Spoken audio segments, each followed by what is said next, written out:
প্ৰথমে আমি চিনাকি কৰি দিবলৈ ওলাইছোঁ হিতেশ কলিতা তেখেত কথক ডেন্সাৰ তেখেতক আমি এখন ফুলাম গামোচাৰে সম্বৰ্ধনা জনাবলৈ ওলাইছোঁ সম্বৰ্ধনা জনাব আমাৰ বিহু উদযাপন সমিতিৰ কোষাধ্যক্ষ শ্ৰী সিদ্ধাৰ্থ ৰাভাই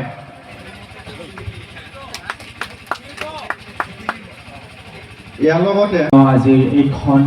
ৰঙালী বিহু সন্মিলনৰ মাননীয় সভাপতি মহোদয় মঞ্চত উপবিষ্ট গণ্যমান্য ব্যক্তিসকল মঞ্চৰ সন্মুখত থকা বিহু প্ৰেমী তথা সাংস্কৃতিক প্ৰেমী ৰাইজসকল জয় জয়তে ইয়াত উপস্থিত থকা সমূহ বিহুবলীয়া ৰাইজক পলংক হেলৈ মই হিতেশ কলিতাই আপোনালোকক ৰঙালী বিহুৰ হিয়া ভৰা শুভেচ্ছা আৰু মৰম যাচিছোঁ প্ৰথমবাৰৰ বাবে এইখন ৰঙালী বিহুৰ মঞ্চত মই উপস্থিত থাকি মোৰ নিচিনা এজন সাধাৰণ নৃত্যশিল্পীয়ে গৌৰৱ অনুভৱ কৰিছোঁহি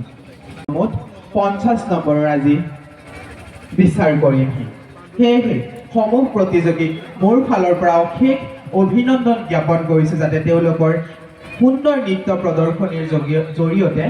বিচাৰক তথা দৰ্শকৰ চকুত জিলিকি ৰ'ব পাৰেহি আৰু সদশেষত ইয়াত উপস্থিত থকা